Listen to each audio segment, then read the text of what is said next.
இப்போ நம்ம நான் ஹோமோஜீனியஸ் டிஃபரன்ஷியல் ஈக்குவேஷனில் ஒரு சம் பார்க்கலாம்.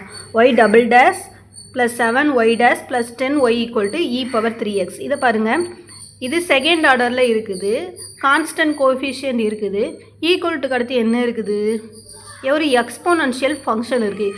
ஈக்குவல் டு 0 இருந்தால் தான் அது ஹோமோஜீனியஸ் டிஃபரன்ஷியல் ஈக்குவேஷன். ஆனால் ஈக்குவல்ட்டுக்கு அடுத்து ஒரு ஃபங்க்ஷன் இருக்கிறதுனால இது நான் ஹோமோஜீனியஸ் டிஃபரன்ஷியல் ஈக்குவேஷன். அப்போ அதை கண்டுபிடிக்க சொல்யூஷன் கண்டுபிடிக்க என்ன செய்யணும், y is equal to CF கண்டுபிடிச்சி ப்ளஸ் பிஐயும் நம்ம கண்டுபிடிக்குது. சிஎஃப்னா என்ன, நம்ம எப்போது போல் ஆக்சிலரி ஈக்குவேஷனில் சால்வ் பண்ணி ரூட்ஸ் கண்டுபிடிக்கிறது. அப்போது இங்கே எழுதிடலாமா, d square plus 7d plus 10 ஒய்யை வெளியே போட்டுக்கலாமா, equal to e power 3x. இப்போ டிக்கு பதிலாக நம்ம என்ன அப்ளை பண்ண போகிறோம், டி இஸ் ஈக்குவல் டு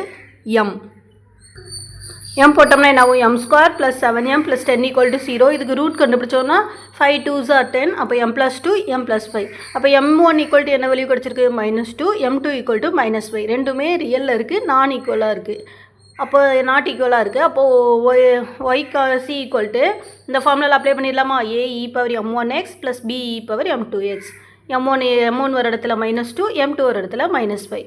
இப்போது நம்ம cf கண்டுபிடிச்சாச்சு. pi கண்டுபிடிக்க என்ன செய்யணும், கொடுத்துருக்க அந்த செகண்ட் ஆர்டர் டெரிவேஷனை அப்படியே எழுதணும். டி ஸ்கொயர் ப்ளஸ் 7d கொடுத்துருக்காங்களா, ஏடி ப்ளஸ் பி இன்ட்டு அந்த எஃப் ஆஃப் எக்ஸ் வேல்யூ எழுதணும். இதுதான் ஒய்பி கண்டுபிடிக்கக்கூடிய ஃபார்ம். அப்போது நமக்கு இங்கே என்ன கொடுத்துருக்காங்க, 1/d square plus 7d plus 10 தான் கொஸ்டினில் கொடுத்துருக்காங்க. இன்ட்டு எஃப் ஆஃப் எக்ஸ் ஒரு இடத்துல என்ன கொடுத்துருக்காங்க, ஈக்குவல்ட்டுக்கு அடுத்து இ பவர் 3x.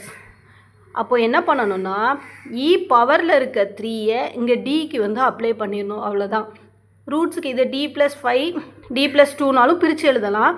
அப்படி இல்லைனாலும் உள்ளேயே நம்ம d = 3ன்னு அப்ளை பண்ணலாம். 3 ஸ்கொயர் ப்ளஸ் 7d 7 × 3 + 10 அப்படியும் அப்ளை பண்ணலாம். அல்லது இப்படி பிரிச்சுமே அப்ளை பண்ணலாம். அப்போ நமக்கு என்ன ஆன்சர் கிடைத்திருக்கு, 8 5s are 40 e power 3x. அப்போ இந்த சொல்யூஷன் என்னது, y = cf ப்ளஸ் பிஐ தான்.